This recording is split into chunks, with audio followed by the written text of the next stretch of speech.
Olá, meninas! Elisandra Rigger aqui com mais um áudio e hoje nós vamos ler o capítulo 3 do livro de Esther. Esse livro tão lindo que tem nos ensinado tanto. Nós lemos ontem o capítulo 2 e como é lindo, né, gente, ver a obediência da Esther, a humildade que ela tinha, a decisão dela de não se transformar em outra pessoa, de não se enfeitar demais, de não se transformar em alguém que talvez não fosse ela, que não combinasse com ela para que o rei ficasse impressionado.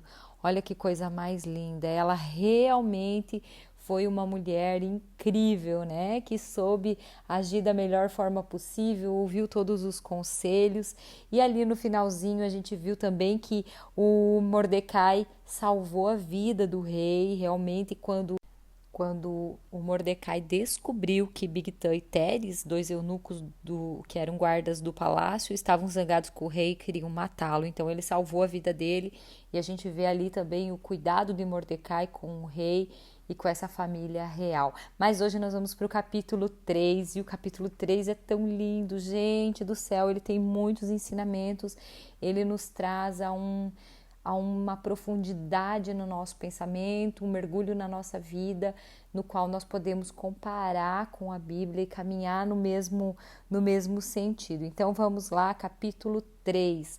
Amã faz planos para acabar com os judeus. Depois disso, o rei Xerxes colocou um homem chamado Amã no cargo de primeiro-ministro. Amã era filho de Amedata e descendente de Agag. O rei ordenou que todos os funcionários do palácio se curvassem e se ajoelhassem diante de Amã em sinal de respeito. E todos os funcionários começavam a fazer isso, menos Mordecai. Ele não se curvava e ele não se ajoelhava. E aí, os outros funcionários perguntaram a Mordecai: por que você não obedece à ordem do rei? E todos os dias eles insistiam com ele para que ele realmente obedecesse à ordem do rei, mas não adiantava. Então Mordecai explicava que não obedecia porque era judeu. Então Mordecai não tinha nada contra Amã, mas ele não obedecia porque ele era judeu e ele aprendeu que ele somente se curvaria e se prostraria diante de Deus, o Senhor, porque isso ele foi ensinado a ele desde pequeno e isso para ele era o máximo da adoração. Então ele não se curvaria diante de Amã. E o que esses funcionários fizeram? Vamos lá, vamos continuar. Então eles foram contar isso a Amã para ver se Mordecai continuaria a desobedecer a ordem do rei. E Amã ficou furioso quando viu que Mordecai não se ajoelhava em honra dele. E quando lhe disseram que Mordecai era judeu, Amã achou que não bastava somente matar Mordecai. Ele fez planos para matar também todos os judeus que havia no reino de Xerxes. Os estudos dizem que Amã ele era amalequita. E a gente pode encontrar em Êxodo 17, versículo 16, um juramento onde Deus jurou guerra contra os amalequitas. Então, sabendo disso, Amã, quando soube que ele era judeu, ficou com mais raiva ainda. Olha só, que coisa mais difícil, né? Vamos lá. Versículo 7.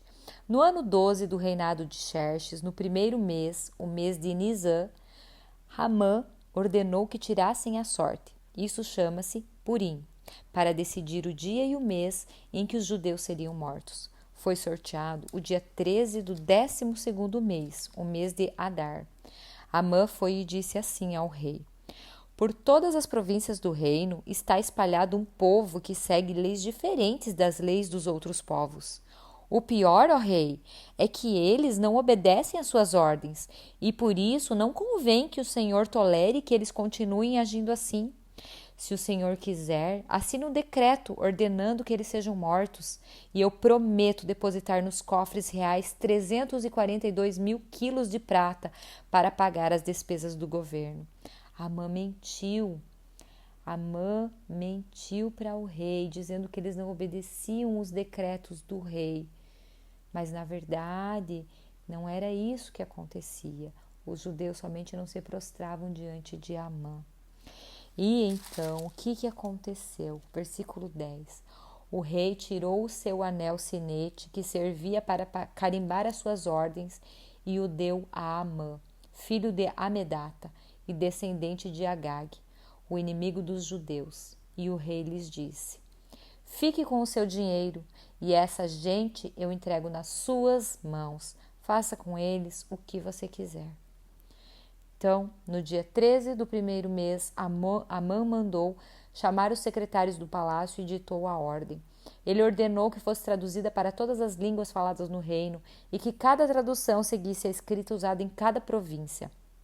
A ordem deveria ser enviada a todos os representantes do rei, aos governadores das províncias e aos chefes dos vários povos.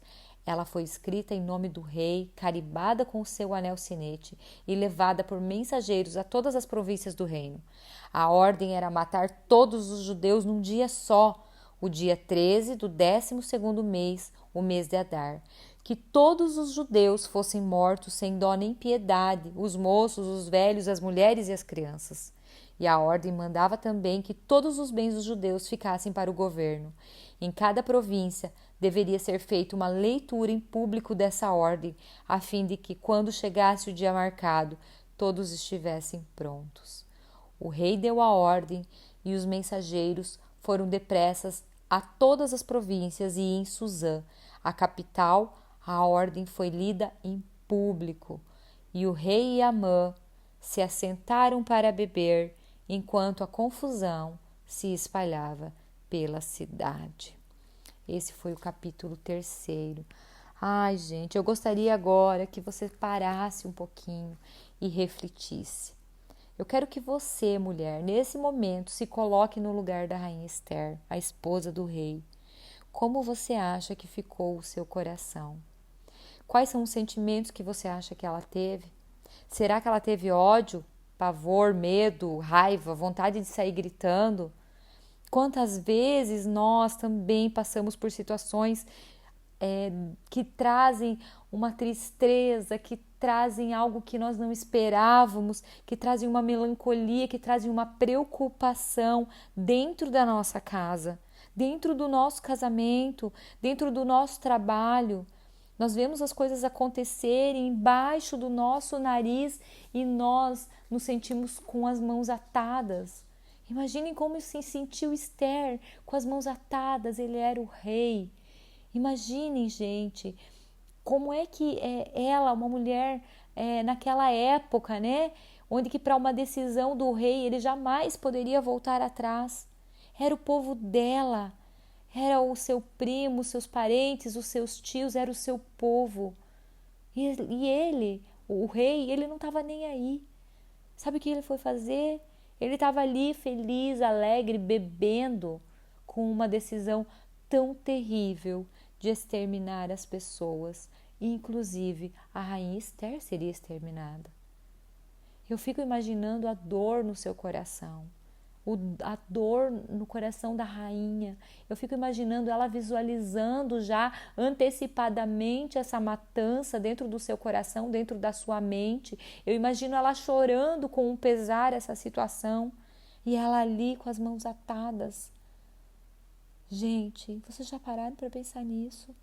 Eu gostaria que você parasse e pensasse quantas vezes nós também estamos em situações que não temos o que fazer, porque não é uma escolha nossa, porque não foi uma decisão nossa. Nós realmente esperamos que aconteça o melhor, mas de repente sai tudo de controle. O que nós podemos fazer? Amanhã, no capítulo 5, nós vamos falar um pouquinho da reação de Esther ao receber a notícia. Mas hoje eu quero que você compare a luta dessa mulher com as preocupações que você carrega dentro do seu coração.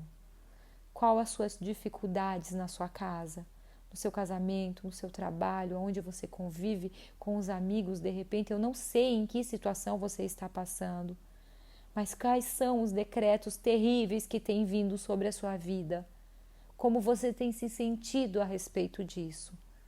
A partir de amanhã, nós vamos caminhar em sabedoria e discernimento e vamos ver o exemplo dessa mulher que é lembrada até hoje em Israel com a festa de Purim.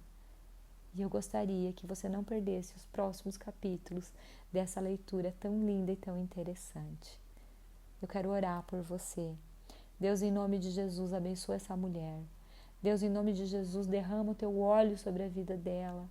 Deus, coloca no coração dela agora uma chama, Deus querido, para que clareie, Deus, tudo aquilo que tu tem trazido, todas as preocupações, Senhor Jesus, todas as dificuldades, Senhor Jesus, que ela possa encontrar nesse livro de Esther, Pai, respostas, que ela possa encontrar um direcionamento, um caminho do que fazer e do que não fazer, que nós possamos seguir esse conselho que vem diretamente das tuas mãos, conselhos de sabedoria, Senhor, para que possamos tomar as melhores decisões nas nossas dificuldades e nas nossas preocupações da nossa vida.